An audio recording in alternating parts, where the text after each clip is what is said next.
มาพี่น้องมาต่อทางนี้อีกเลยหรือว่าสิเสร็จสมบูรณ์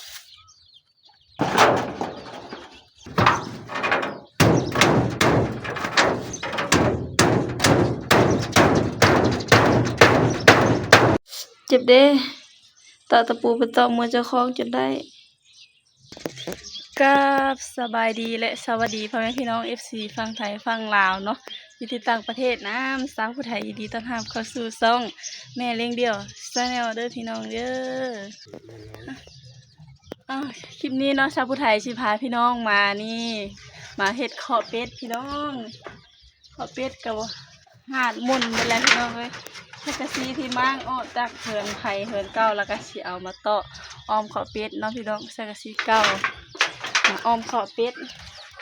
กะมุ่นได้แล้วฝนตกมากะโหจากเป็ดนอนอยู่กะน้ำลอยน้ำคักปานยังพี่น้องเอ้ยนี่จากเพิ่นสิบินอ้อแนวรถก็ได้นะบ่ต้องแบบยุ่งยากเลยนี่ขอเป็ดนี่มุ่นไปแล้วนี่พี่น้องสภาพหลายปีแล้วเพิ่นก็เลย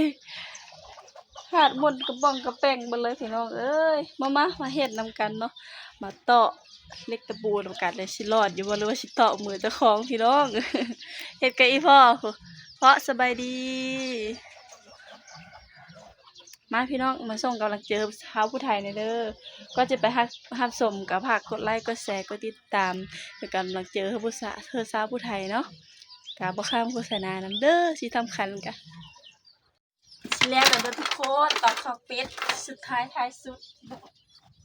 ทางนี้ได้แล้วค่ะทางนี้น่ะสิแล้วทางลุ่ม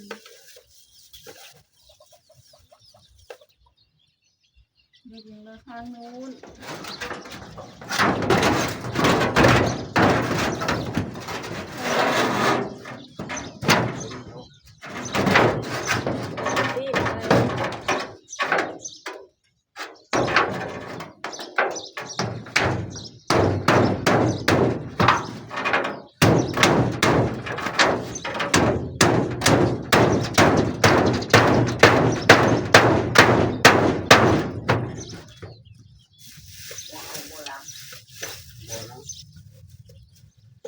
แน่นเลย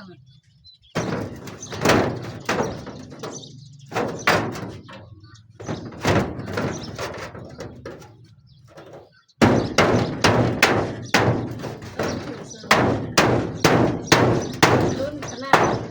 รัก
ถึงอยู่เนาะ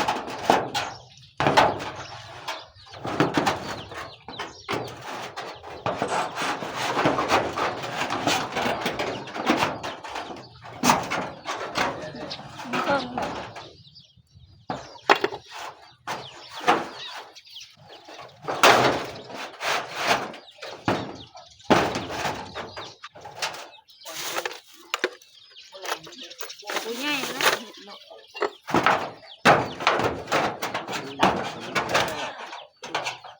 นี่เนาะต้องเท่าไหร่ผู้น้อยจำหนึ่งกับผู้น้อย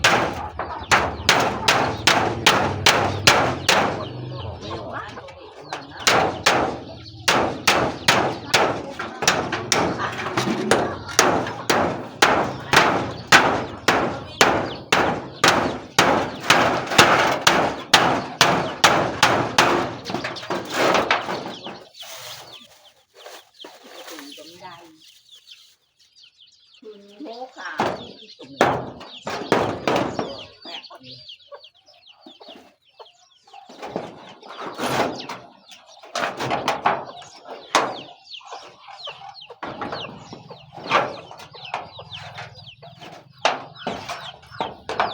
เยอะเกาะเล็กตะปูซึ่ง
ที่บ่อน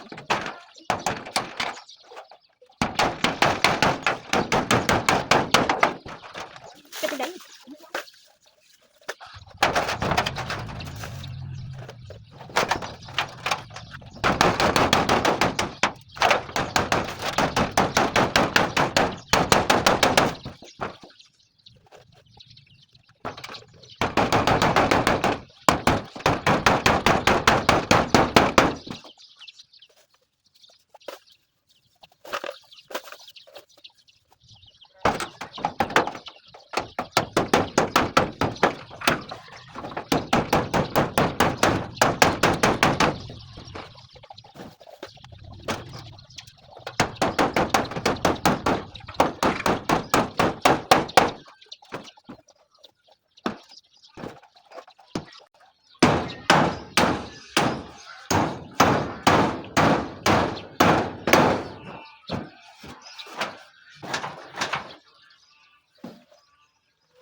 เอามันจะนะตัดออกนี่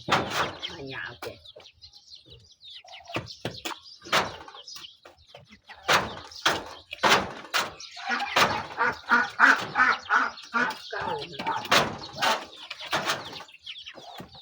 เด็กมันใส่มันซึ่งหรอวะ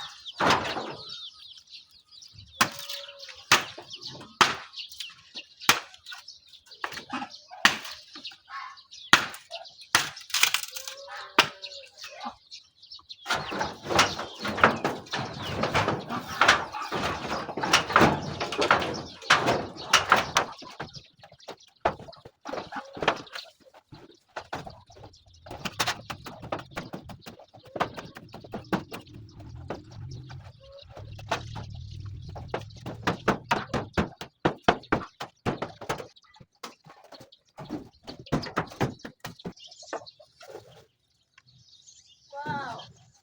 อันนี้ได้เสิร์ฟ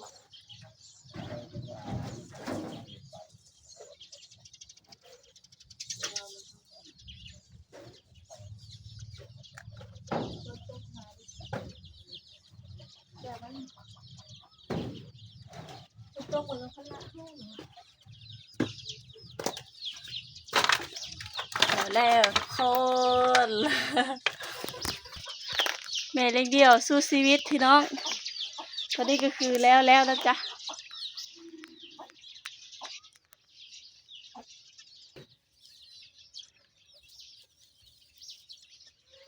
เจ็บเด้ตะปูไปตอกมือเจ้าของจนได้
เสร็จแล้วพี่น้องแล้วนะจ๊ะสวัสดีกับกราบขอบใจเพื่อนพี่น้อง FC เด้อกราบขอบใจพี่น้อง FC เด้อบ่ว่าจะอยู่ภายในหรืออยู่ต่างประเทศเนาะเข้ามารับชมคลิปสาวผู้ไทยที่เข้ามาให้กำลังใจในช่องสาวผู้ไทยเด้อขอให้อยู่ดีมีแรงสุขภาพแข็งแรงเฮงๆรวยๆวัตถุทุกทานเด้อบ่ว่าจะเป็น FC ฝั่งไทยฝั่งลาวหรืออยู่ที่ต่างประเทศนำเนาะบ๊ายบายฝากกดไลค์กดแชร์กดติดตามเด้อไว้กันคลิปหน้าเจ๊น้องเป็ดเป็นสาวผู้ไทยเรียกไว้ก็มี6ตัวเป็นจังได๋แดดบ่ส่องแล้วบ่บัดนี้ ไปกินหามย่างอร่อยเลย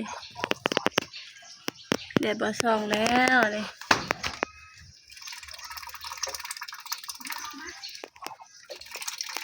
ขอกเป็ดขอกไก่ยังแต่ลังขายังโหอยู่พี่น้องลังขาสิให้หวานอ้ายกับพ่อเพิ่นมาเฮ็ดเพิ่นได้เคาะงามแล้วน้องเป็ดนี่กินหามอย่างอร่อยเลยแม่นเพิ่นเด้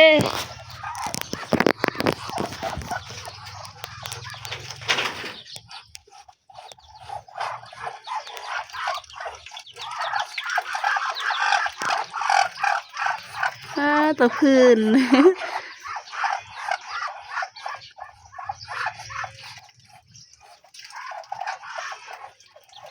เดี๋ยวขอใหม่พากันพื้น